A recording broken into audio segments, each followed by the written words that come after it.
बनवायला शूट करायला, कारण काम भरपूर होतं त्यामुळे मला शूट करता आलं नाही मगापासून. बघत राहा पुढं आज ब्लॉग माझा काय काय बनवणार आहे.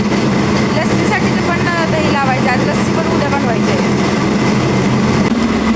ही दही कपसाठी तर दूध काढले, हॉटेलचं दही कप संपले तर आज पण बनवायचं चालले. दही कपसाठी तर दूध आहे.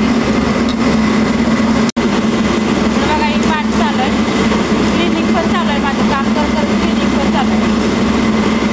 भांडी घासायची चालू आहे, क्लिनिंग चालू आहे प्लॅन. बघा पनीर फोडून तयार आहे, फाडण्यात आपण याला प्रेसिंगला टाकायचं आहे. तर प्रेसिंग झाल्यानंतर 6 तासानंतर कटिंगला येणार.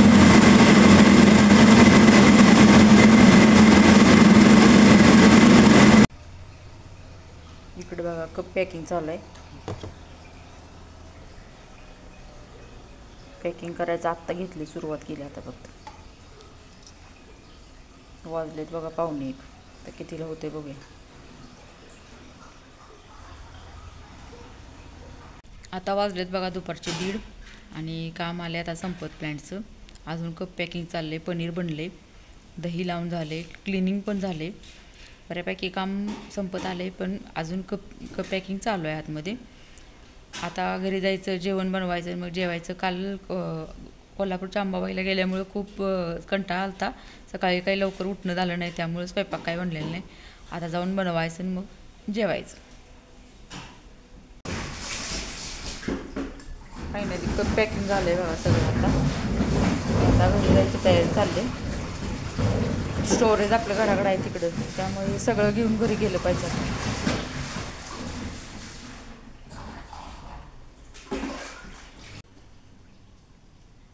याचं पनीर पण बनवून तयार आहे बघा.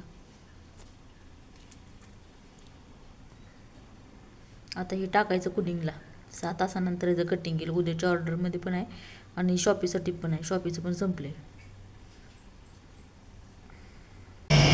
संध्याकाळच्या वाजलेत बघा आता 8:30 आणि ताकाची ऑर्डर कंप्लीट करायचं चालू आहे, कारण उद्या आपण ताक द्यायचं आहे. त्यामुळे ताकाची ऑर्डर कंप्लीट करायचं आत्ता चालू आहे.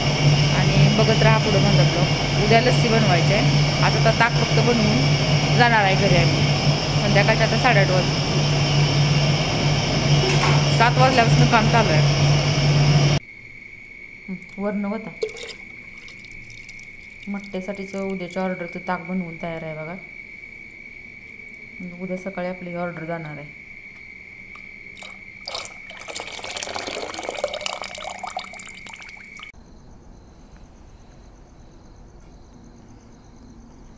हे बघा आता आपण ताकाचं ऑर्डरचं सगळं भरून घेतलं आहे. अजून भरायचं आहे, निम्मं राहिलेलं. चाललं आहे आपलं आता स्टोरेजमध्ये. गावात आपलं स्टोरेज आहे.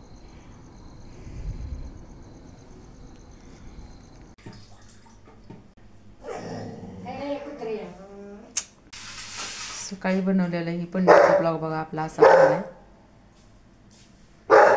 आता कटिंगला आलाय, कूलिंग झालं आहे. ह्याचं कटिंग करून उद्याच्या ऑर्डरचं काढून ठेवायचं आहे, म्हणून ह्याचं कटिंग घेतलं आहे आता.